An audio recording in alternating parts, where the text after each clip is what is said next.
ఈ రోజు మనం ఒక మామూలు టాపిక్ గురించి మాట్లాడలేదు. ఇది మన చరిత్ర పుస్తకాల్లో లేని కథ. మనం ఎప్పుడు అనుకుంటాం కదా, ఈ అనంత విశ్వంలో మనం ఒంటరి వాళ్ళమా అని.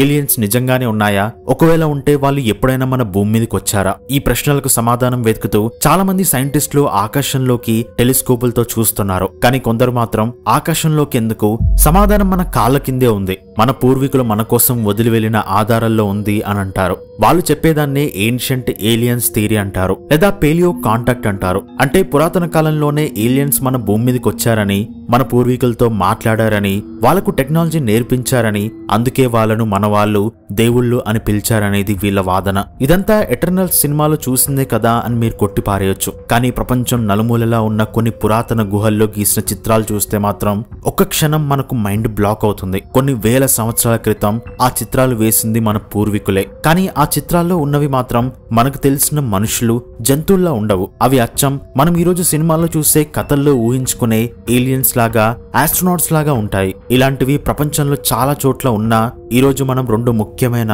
అత్యంత మిస్టీరియస్ ప్రదేశాల గురించి మాట్లాడుకోబోతున్నాం. ఈ రెండు చోట్ల ఉన్న చిత్రాలకు ఉన్న పోలికలు, వాటి వెనుక ఉన్న కథలు వింటే నిజంగానే మన పూర్వీకులు మనకంటే అడ్వాన్స్డ్ జీవులను కలిశారా అనే అనుమానం తప్పకుండా వస్తుంది. ముందుగా మన దేశం నుండే మొదలు పెడదాం. ఎందుకంటే ఏలియన్స్ అనగానే అమెరికన్సే గుర్తొస్తారు కదా, కానీ అలాంటివి మన దేశంలో కూడా ఉన్నాయి. ఛత్తీస్గఢ్ రాష్ట్రం దండకారణ్యం కంకేర్ జిల్లాలోని చర్మ అనే ఒక చిన్న గిరిజన గ్రామం. ఇక్కడ కొండల్లో ఉన్న గుహల్లో పురావస్తు శాస్త్రవేత్తలకు కొన్ని వేల ఏళ్ల నాటి పురాతన చిత్రాలు కనపడ్డాయి. వాళ్ళు వాటి కాలాన్ని లెక్కిస్తే అవి సుమారు 10,000 సంవత్సరాల క్రితం నాటివని తేలింది. అంటే మనకు తెలిసిన హరప్పా నాగరికత కంటే కూడా ఎన్నో వేల ఏళ్ల ముందు గీసినవి. సరే, 10,000 ఏళ్ల నాటి చిత్రాలు దొరకడం పెద్ద విశేషం ఏముంది అని అనుకోవచ్చు. కానీ ఇక్కడే ఉంది అసలైన ట్విస్ట్. ఆ చిత్రాల్లో ఉన్న బొమ్మలు మనుషుల బొమ్మలు కావు. ఆ గుహల గోడల మీద ఎర్రటి సహజ రంగులతో గీసిన ఆ చిత్రాలను చూసిన ఆర్కియాలజిస్టులకే దిమ్మ తిరిగిపోయింది. ఆ చిత్రాల్లో పొడవాటి ఆకారాలున్నాయి, కానీ వాటికి ఉన్న తలలు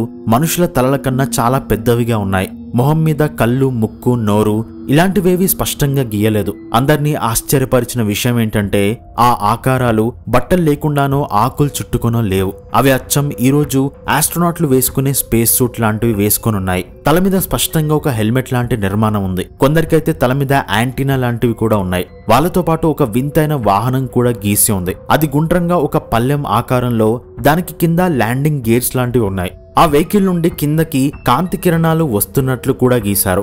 సో ఇప్పుడు ఆలోచించండి, 10,000 ఏళ్ల క్రితం అడవుల్లో వేటాడుతూ బ్రతికే ఆదిమానవుడికి స్పేస్ సూట్, హెల్మెట్, యాంటీనా, 3 కాళ్ళ మీద దిగే ఫ్లయింగ్ సాసర్, ఈ ఊహలు ఎలా వస్తాయి? వాళ్ళకు తెలియని దాన్ని వాళ్ళు ఎలా గీస్తారు? అండ్ ఇక్కడే ఏన్షియంట్ ఏలియన్ థియరీస్ లో రంగంలోకి దిగారు. వాళ్ళ వాదన ఏంటంటే 10,000 ఏళ్ల క్రితం ఏలియన్స్ ఈ ప్రాంతంలో ల్యాండ్ అయ్యారు. వాళ్ళు స్పేస్ సూట్లు, హెల్మెట్లతో ఆ గుహలో నివసించే ఆదిమానవులకు కనపడ్డారు. ఆ ఆదిమానవులు తమ జీవితంలో ఎప్పుడు చూడని ఆ వింత జీవులను, వాళ్ళ వాహనాన్ని చూసి వాళ్ళను దేవుళ్లుగా భావించి భయంతోనో భక్తితోనో తమ గుహల గోడల మీద చిత్రాలుగా గీసుకున్నారు. వాళ్ళు చూసింది చూసినట్టు గీశారు. అందుకే ఆ బొమ్మలు అచ్చం ఆస్ట్రోనాట్స్ లాగా ఉన్నాయి అని అన్నారు. ఈ థియరీని సపోర్ట్ చేసే ఇంకొక ఇంట్రెస్టింగ్ విషయం ఏంటంటే అక్కడి స్థానిక గిరిజన ప్రజల కథలు.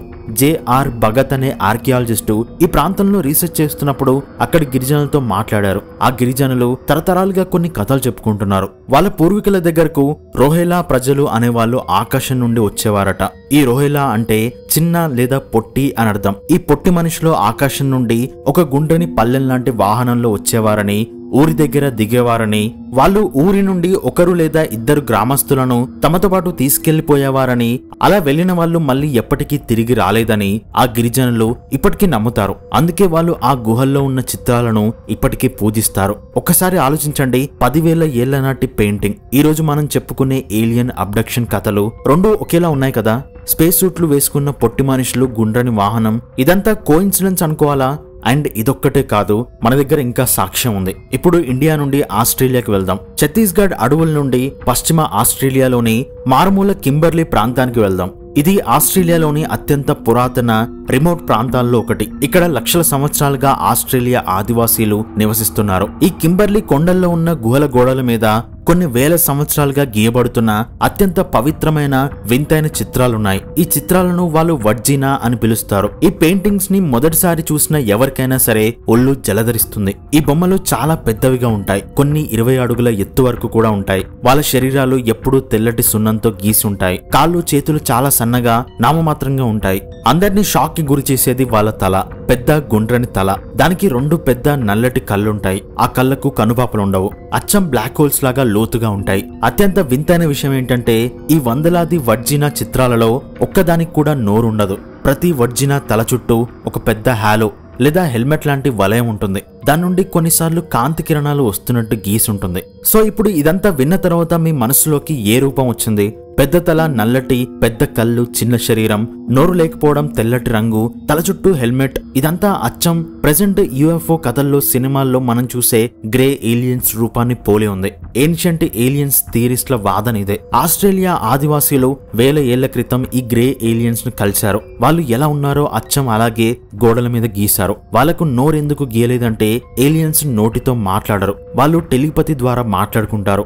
ఆ తల చుట్టూ ఉన్నది వాళ్ళ స్పేస్ హెల్మెట్. వాళ్ళే ఈ వర్జినా. ఇండియాలోని చర్మ చిత్రాలు 10,000 ఏళ్ల నాటివైతే ఈ వర్జినా చిత్రాలు సుమారు 4,000 ఏళ్ల నాటివని అంచనా. ప్రపంచంలో వేర్వేరు మూలాల్లో వేల సంవత్సరాల తేడాలతో మన పూర్వీకులు ఒకే రకమైన నాన్ హ్యూమన్ జీవులను ఎందుకు గీశారు? ఇది నిజంగానే ఏలియన్ విజిటేషన్ కు ఆధారమా? ఇప్పుడు ఈ 2 చిత్రాలను పక్కపక్కన పెట్టి పోల్చి చూస్తే చర్మ గుహల్లో స్పేస్ సూట్ లో ఉన్న మానవేతర రూపం ఉంటే వర్జినాలో నోరు లేని పెద్ద కళ్ళతో ఉన్న గ్రే ఏలియన్స్ లాంటి రూపం ఉంది. 2 ఆకాశం నుండి దిగొచ్చినవే. రెండిటి ఆకారాలు మనుషుల్లా లేవు. రెండిటికి తల చుట్టూ హెల్మెట్ లేదా హాలో ఉంది. చర్మ గుహల్లో ముఖం గీయలేదు, వర్జినాలో నోరు గీయలేదు. ఇదంతా కేవలం యాదృచ్ఛికమా లేక ఏన్షియంట్ ఏలియన్ థియరిస్టులు చెప్పినట్లు మన పూర్వీకులందరూ ఒకే రకమైన ఏలియన్ జాతిని కలిశారా?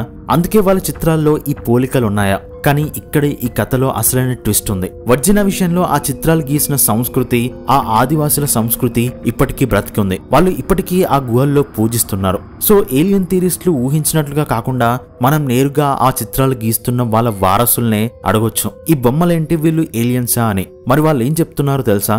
వాళ్ళ సమాధానం వింటే మనకు గూస్ బంప్స్ వస్తాయి. వాళ్ళు ఏలియన్స్ కాదు, వాళ్ళు మా దేవుళ్ళు. వాళ్ళే వర్జినా. వాళ్ళు మా పూర్వీకులు, మా ఆత్మలు అని అంటారు. వాళ్ళ నమ్మకం ప్రకారం పురాతన కాలంలో ఈ వర్జినా ఆత్మలు ఆకాశం నుండి పాలపుంత నుండి భూమికి దిగొచ్చారని, వాళ్లే ఈ భూమిని, పర్వతాలను, నదులను, మనుషులను, జంతువులను సృష్టించారు. వాళ్లే మనుషులకు చట్టాలను, సంస్కృతిని నేర్పించారు. సో పని పూర్తయ్యాక వాళ్ళు తిరిగి ఆకాశంలోకి వెళ్లకుండా ఆ గుహల గోడల్లోకి ఆత్మరూపంలోకి వెళ్లిపోయారట. మరి వాళ్ళకి నోరెందుకు లేదు అంటే ఏలియన్ థియరిస్టులు టెలిపతి అన్నారు కదా, కానీ ఆదివాసులు చెప్పే కారణం చాలా డిఫరెంట్ గా అండ్ పవర్ఫుల్ గా ఉంటుంది. వర్జినాలు వానదేవుళ్ళు. వాళ్ళ శక్తి అపారమైనది. ఒకవేళ మేము వాళ్ళకి నోరు గీస్తే వాళ్ళ నోటి నుండి వర్షం ఎప్పటికీ ఆగకుండా కురుస్తుంది, ప్రపంచం మొత్తం జలప్రలయంలో మునిగిపోతుంది అని వాళ్ళు బలంగా నమ్ముతారు. ఆ అపారమైన శక్తిని ఆపడం కోసమే వాళ్ళు నోరు గీయరు. ఆ తల చుట్టూ ఉన్నది స్పేస్ హెల్మెట్ కాదు, దాన్ని వాళ్ళు లియాంగ్ అంటారు. అది ఆ వర్జినా ఆత్మల చుట్టూ ఉండే శక్తి వలయం. అది మేఘాలను, మెరుపులను సూచిస్తుంది. ఈ చిత్రాలు 4,000 ఏళ్ల క్రితం ఒకేసారి గీసినవి కాదు. ఇవి బ్రతికున్న సంప్రదాయం, అంటే లివింగ్ ట్రెడిషన్. ప్రతి సంవత్సరం వర్షాకాలం ముందు ఆ తెగ పెద్దలు ఆ గుహలకు వెళ్లి పాత చిత్రాల మీద మళ్లీ కొత్తగా రంగులేస్తారు. దీన్నే రీపెయింటింగ్ అంటారు. ఇలా చేయడం ద్వారా వాళ్ళు ఆ వర్జినా ఆత్మలను రీఛార్జ్ చేస్తున్నామని, వాళ్ళను నిద్రలేపి వర్షాలు కురిపించమని వేడుకుంటున్నామని నమ్ముతారు. వర్జినా కథ విన్నాక ఇప్పుడు చర్మ గుహలోని చిత్రాల గురించి కూడా శాస్త్రవేత్తలు ఇలాగే అనలైజ్ చేశారు. సైంటిస్టుల ప్రకారం మన పూర్వీకులు ఏలియన్స్ ని చూడలేదు.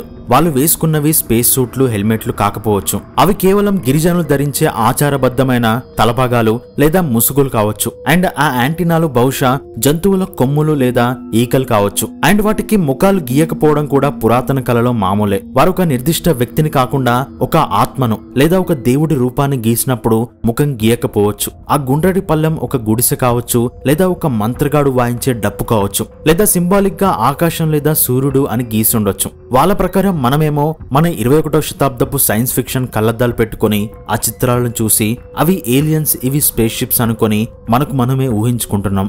దీన్నే కల్చరల్ ప్రొజెక్షన్ అంటారు. సో ఇప్పుడు మన ముందు 3 థియరీలున్నాయి. First the alien theory. వేల ఏళ్ల క్రితం రోహెలా మరియు గ్రే ఏలియన్స్ భూమి మీదకొచ్చారు. ఆది మానవులు వాళ్ళని చూసి భయపడి దేవుళ్ళని పేరు పెట్టి గోడల మీద వాళ్ళు చూసినట్టు గీశారు. అండ్ కల్చరల్ థియరీ, ఆదివాసీలకు ఏలియన్స్ గురించి తెలియదు. వాళ్ళు తమ నమ్మకాల ప్రకారం సృష్టికర్త లేదా వానదేవుడు వంటి శక్తివంతమైన ఆత్మలను గీశారు. అది వాళ్ళ కళాశైలి, వాళ్ళ సాంస్కృతిక నమ్మకాలు and cultural projection theory. Human psychology ప్రకారం ప్రపంచంలో ఏ మూలన ఉన్నా సరే మనుషులు దేవుడు లేదా శక్తివంతమైన జీవి అనే కాన్సెప్ట్ ను గీసినప్పుడు వాళ్ళందరికీ ఊహలు ఒకేలా ఉంటాయేమో. జ్ఞానం ఎక్కువ అని చెప్పడానికి పెద్ద తల గీయడం, అతీతమైన శక్తి అని చెప్పడానికి తల చుట్టూ కాంతి వలయం గీయడం, డివైన్ సైలెన్స్ అని చెప్పడానికి నోరు లేదా ముఖం గీయకపోవడం, ఇది మనుషులందరి మెదడులో ఉన్న కలెక్టివ్ ఆర్కిటైప్ ఏమో. నిజం ఏదైనా కావచ్చు.